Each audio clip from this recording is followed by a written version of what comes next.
akkam jirtu hordoftoonni TV Mo'aa biyya keessaaf biyya alaa kan jiraattanii nagaan waaqayyoo biyya jirtaniif bakka jirtan hundumaatti isinii wajjin haa ta'u jechaa ani fuula keessan duratti dhiyaadhee kanan jiru Pastor Fiqaadu Jammoon jedhama hundeessaa fi abbaa mul'ataa waldaa kakuu dhiigaa idil addunyaati.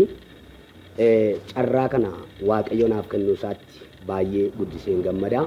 Akkasumas abbaa mul'ataa TV Mo'aa luba Dr. Gammachiis Dastaa waaqayyo isaan eebbisu akkasumas hojjettoota TV Mo'aa keessa jiran hunduma isaaniitiif galanni qoodachaadha. Egaan guyyaa irraa kana ani ergaan hin qabadhee fuula keessan duratti dhiyaadhee dubbachuu kootiin dura sagantaan keenya bakki argama isaatiif iddoon isaa Oromiyaa keessa godina Shawaabaa magaalaa guddittii Adaamaa fi akkasumas aanaa Bosat magaalaa Walancitii keessatti argamna. Akkuma foddaa televiizyinii keenyaa irratti argitanii iddoon sagantaa keenya achirratti argitanii hordofuu ni dandeessu. Har'a garuu ergan kana jedhee booddee sagantaa mul'ata waaqayyoo keessa koo kaa'ee qabadhee fuula keessan duratti dhiyaadheera. Sagalee waaqayyoo keessaa iddoo tokko dubbiseen ergaa waaqayyoo keessa koo kaa'ee isiniif hiruu yaala.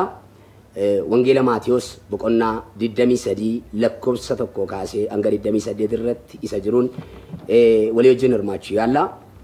Macaafa kanarratti akkas jedhan dubbisa. Yesus barsiistota seeraa fi Fariisota irraa of eeggachiisuusaa jedha. Lakkoofsa tokko irratti ergasii Yesus tuutaachi jirutti bartoota isaattis dubbatee barsiisonni seeraa Fariisonnis iddoo Musee bu'anii hin barsiisu. Waan isaan isinitti himan hundumaa godhaa eegaas garuu hojii isaanii duukaan bu'inaa. Isaan hin dubbatu malee isa dubbatan hojiidhaan hin raawwatan. Isaan ba'aa ulfaataa hidhanii gatiitti namootaarra hin kaa'u. Ofii isaaniitii garuu qubuma isaaniiyyuu ittiin buusan jedha. Ganama kana Kiristiyaana jijjiirame wanta jedhu irratti dubbachuu barbaada. Bakka jirrutti boqoo keenya gadi qabanne gabaabsinee akka kadhannu. Amanamtii waaqarra kan jiraattu abbaa keenya si galateeffanna galanni guddaan siif haa ta'u. Carraa kanaaf yeroo kana nuu kennuu keef yaa gooftaa irra waaqaaf irra lafaa kanarratti maqaan kee kan ulfaate haa ta'u. Egaa iccitii sagalee kee iccitii dubbii kee nuuf ibsi. Sagalee kanaan namoota boojii. Saboota kana sagalee kanaan namoota tuttuqi. Lapheen isaanii yaadni isaanii sagalee kanaan kan tuqame haa ta'u. Ergaan daabloosiif ajandaan diinaa lafa jirutti kita jirutti kan rukutame ta'u. Hanga xumuraatti nu wajjin ta'e ana nama keessa na gargaari. Maqaa gooftaa koo Yesuusiin ameen. Gooftaan Yesuus Kiristoos warra Farisootaa kanatti gaafa dubbatu warri Farisootaa sirna yookaan seera macaafa Musee sirriitti gadi baasanii ol baasanii beeku.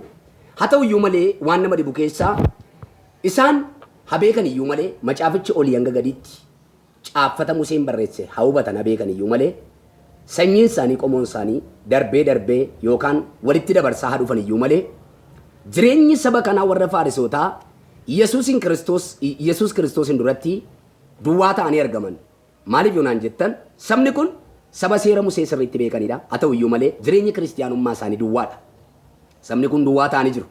Yesuus Kiristoos akkas jedhee dubbata. Isaan waan baay'ee nama barsiisu, waan baay'ee dubbatu. Garuu wanta dubbatan sana hojiirra oolchan jedhee dubbata. Kiristiyaana jijjiirame jechuun bara kootiif bara keenya kana keessa bara warra Fariisonni yookaan warri Farisootaa jireenya isaan keessa dabarsan sana wajjin waan walitti fakkaatu natti fakkaata yeroon taa'ee ilaalu. Sababni isaa dhaloonni bara kana bakkee isaatiin hin mul'ata. Jireenyi isaa baay'ee beekamaadha. Namummaan isaa baay'ee itti tola. Uffata isaatiin teessoo isaatiin waan dubbatu hundumaa gaariidha. Garuu keessi isaa duwwaadha. Sababii kanaatiif Kiristiyaana jijjiirame jechuun walumaa galatti Kiristiyaana jijjiirame jechuun gamoo bareedaa ijaarrachuu, konkolaataa gaarii keessa jiraachuu, biyya magaalaa toluu keessa jiraachuu yookaan biyyoota alaa keessa filatanii deemuu jechuu osoo hin taane Kiristiyaana jijjiirame jechuun jireenya Kiristoos Yesuus irraa calaqqisuu qaba yookaan eenyummaa Kiristoos Yesuus uffachuu jechuu akka ta'e dubbachuun barbaada. Kiristiyaanni jijjiirame jechuun eenyummaa Kiristoos Yesuus namummaa isaa irratti mul'achuu qaba. Dubbannaa isaa irratti mul'achuu qaba. Haasawaa isaa irratti mul'achuu qaba. Hojii isaa irratti mul'achuu qaba. Gaa'ila isaa irratti mul'achuu qaba. Kanan taane taanaan Kiristiyaanni tokko jijjiirame jechuun jireenya hafuura isaatiin geeddaramne yoo ta'e, dubbannaan isaa jijjiiramne yoo ta'e, haasawwi isaa jijjiiramne yoo ta'e, meeshaa waraanaa yookaan kilaashii rasaasa of keessaa hin qabne jechuudha. Kana jechuun immoo sagalee qaba malee rukutee ajjeesuu hin danda'u jechuudha. Warri Farisootaa hin dubbatu waan dubbatan garuu hojiirra oolchan. Namooti akka kana godhan jedhanii itti dubbatu. Kana godhaa jedhanii namoota barsiisu. Waan barsiisan sana garuu hojiirra oolchan. Ofii isaaniitii waan baay'ee dubbatu, waan baay'ee haasa'u. Garuu hojiitti hin geeddaran. bara gootiif bara keenya bara keessan kana keessas yookaan bara gootiif bara kee kana keessas namoonni hedduun hin dubbatu. Waan dubbatan garuu jiran shan waa'ee qulqullummaa waldaa keessatti lallabama. Waa'ee tokkummaa biyyattoota miidiyaa garaagaraa irratti mootonni hin dubbatu. Waldaan kiristiyaanaa hin dubbatu. Tokkummaan garuu hin jiru. Namoonni waa'ee qajeelummaa, waa'ee wal jaallachuu, waa'ee gaarummaa, waa'ee amanamummaa, waa'ee waliif ta'uu, waa'ee wal bira dhaabachuu namoonni baay'ee dubbatu. Waan dubbannu garuu hojiitti hin geeddaru. Sababni isaa dubbii darbee jireenyi ija qabu yookaan wanti firee qabu nu keessaan mul'atu. Kiristiyaanni tokko hin geeddarame kan jedhamu, hin jijjiirame kan jedhamu nama waan dubbate sana hojiitti geeddaru jechuudha. Tajaajilaan dubbatee hin geeddarre tajaajilaa miti. Amanaan dubbatee hin geeddarre amanaas miti. Hin geeddarame namni tokko kan jedhamu dubbii afaaniitiin kan madaalamu jechuu miti. Jireenyi kiristiyaana nama tokko geeddarame kan inni jedhamu madaalliin jireenya kiristiyaana tokko kan inni ittiin madaalamu dubbinni arraba isaatii qofa osoo hin taane wanta inni hojjetu wanta inni hojiitti jijjiireen madaalama.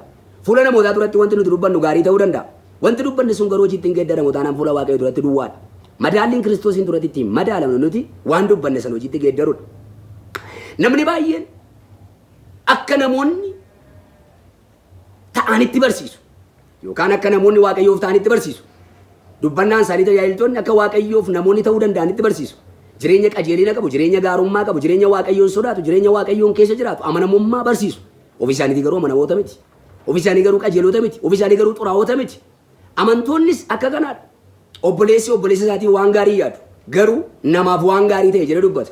Dubbachuu jechuun ta'uu jechuu miti. Ta'anii argamuun jireenya kiristoosiin duratti madaallii kiiloolii namaaf kaasa. Eenyummaan kee akka madaalamu barbaada taanaan, namummaan kee akka jijjiiramu barbaada taanaan, jireenyi kee fuula kiristoosiin duratti kiiloon isaa yookaan madaalliin isaa ol akkasiif ka'u barbaada taanaan waan dubbatu sana hojiitti geeddare. Jireenya kan jechisiisu hojiidhaan yoo argame duwwaadha.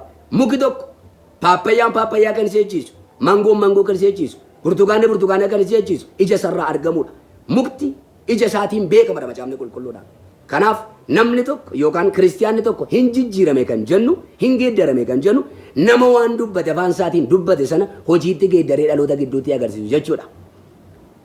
Har'a biyya keenya keessatti amanamummaan kan nabame, namni amanamummaa waliif kan nabe, kiristiyaanni amanamummaa kan waliif dhabe, amanaan amanamummaa kan waliif amantootaaf tajaajiltoota gidduutti, biyyaaf biyya gidduutti, sabaaf saba gidduutti, moototaaf mootota gidduutti, hawaasaaf hawaasa gidduutti amanamummaa kan nabsiise maaloo dhabeettu namni tokko hin dubbate waan dubbate sana garuu hojiitti hin geeddaru taanaan lola kaasa. Namaaf namoota gidduutti wanti dubbatame sun, wanti haasa'ame sun hojii irratti oolu taanaan lola kaasa. Kanaaf jireenyi kee akka geeddaruu barbaada taanaan waaqayyoon duratti madaallii gaarii iskeeliin kee akka ol ka'uu barbaada taanaan waan dubbatte hojiitti geeddare madaalliin jireenya kiristiyaanummaa keetii kanaan madaalama. Kanaaf sagalee waaqayyoo irratti warri faarisootaa waan dubbatan sana akka hin raawwanne hin dubbata. Maatiyos boqonnaa 23 lakkoofsa 3 irratti akkas jedha. Isaan hin dubbatu malee isa dubbatan hojiidhaan hin raawwatan jedha. Kanaaf kiristiyaanni tokko hin geeddarame kan jedhamu, hin jijjiirame kan jedhamu nama waan dubbate sana hojiitti geeddaru akka ta'e macaafni qulqulluu keenya nutti dubbata.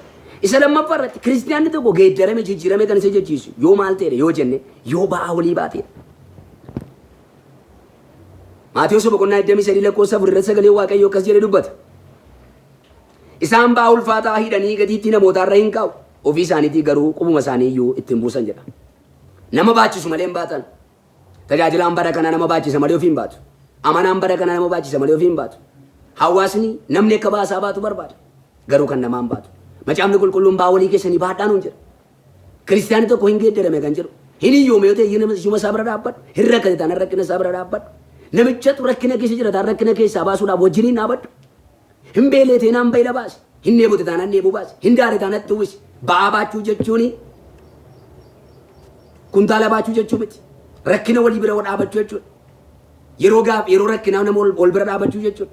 Kiristiyaanni tokko ba'aa namaan baatu yoo ta'e, wal bira dhaabatu yoo ta'e, ba'aa waliin baatu yoo ta'e rakkisaadha. Sababa kana ta'eef namni tokko hin geeddarame yoo ta'e, namni tokko hin jijjiirame jechuun, hin geeddarame jechuun, kiristiyaanni tokko geeddarameera dhuguma Yesuus isa keessa jira kan isa jechisu yoo ba'aa namaa baate. Har'a garuu ba'aa walirra keenya. Jechaan ba'aa walirra keenya, dubbannee ba'aa walirra keenya. Kiristiyaan hamata. Tajaajilaan tajaajila hamata. Waldaan kiristiyaanaa hamata. Lammiin tokko hamata. Sabni tokko saba kan biraa hamata. Ba'aa walii baachuu jechuun yeroo rakkinaa wal bira dhaabachuudha jechuudha malee gaafa namni rakkatu, gaafa namni dhiphatu, gaafa namni yaadda'u, gaafa namni beela'u, gaafa namni rakkatu